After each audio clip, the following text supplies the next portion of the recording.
Hello hello guys, आज म हजुरहरूलाई नयाँ ठाउँ जो कि नेपालको सबैभन्दा होचो ठाउँ भन्छ है, जो कि कञ्चन कवाल गाउँपालिका, जो कि 58 फिट होचो, समुद्र सतहभन्दा 58 फिट मात्रै डिफेन्स छ। यहाँ हेर्नु होला, अहिले म कञ्चन कवाल गाउँपालिकामा आएको छु।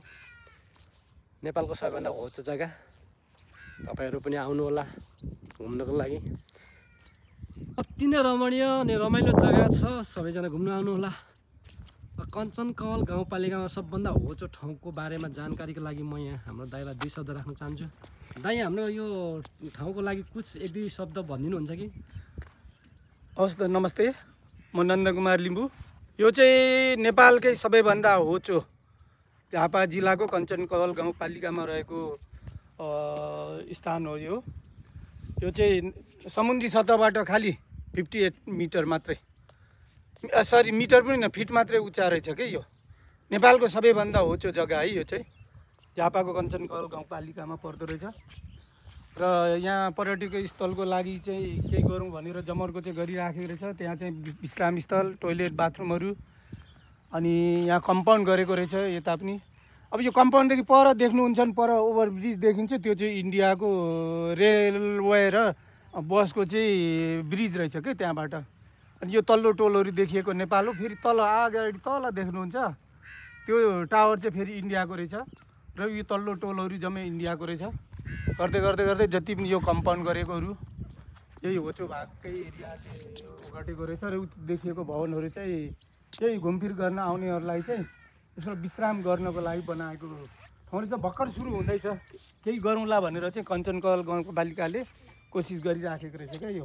ल, हजुरलाई कस्तो लाग्यो त यो ठाउँ आएर?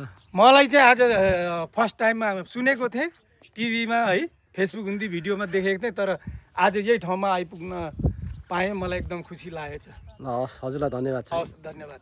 यति रमणीय जग्गा, यहाँ हाम्रो दिदी बहिनीहरू पनि आउनुभएको छ। कञ्चन कवाल हाम्रो सबभन्दा नेपालको सबभन्दा होचो जग्गा घुम्न आउनुहुन्छ। कहाँबाट आउनुभएको हजुरहरू? हामीहरू बिर्तामोड। अनि हजुर चाहिँ? म पनि बिर्तामोडबाटै। हजुरलाई कस्तो लाग्यो यो जग्गा? एकदम रमाइलो। पहिलोचोटि आउनुभएको हो? हजुर। ल, सबैलाई हाम्रो जति पनि दर्शक श्रोताहरूलाई बताइदिने हो यहाँको बारेमा। फेरि पनि सबैजना आउने नआउने तपाईँहरूले बताइदिनु त। लु, तपाईँको राय के छ त यहाँ? अब हाम्रो साथीहरू पनि आउँदैछ हेर्नलाई। अब अहिले आएपछि के भन्छ, हामीलाई त राम्रो लाग्यो, अब के भन्नु। यता हजुरको टोपी खोलेर बताइदिनु पर्यो। अब नेपालको सबैभन्दा होचो ठाउँ भनेर एउटा रमाइलो लाग्यो। अरूलाई पनि आउनुहुन्छ भन्ने जानकारी गराउनुहुन्छ कि? आउनुहुन्छ हाम्रो साथी। सबैजना दर्शकबिनहरू है, दर्शक श्रोताहरू, गाइजहरू सबैजना आउनु होला। नेपालको सबैभन्दा होचो भूभाग कञ्चन कवाल गाउँपालिका, अति नै रमणीय ठाउँ छ, पोखरी छ, हजुरहरूलाई यहाँ देखाउन सक्छु। यहाँ हेर्दाखेरि तपाईँको यहाँनिर कमलको फुलहरू पनि फुल्नु आँटेको रहेछ है। सबैजना आउनु होला, भिजिट गर्नु होला, भिजिट गरेर जानु होला है गाइस।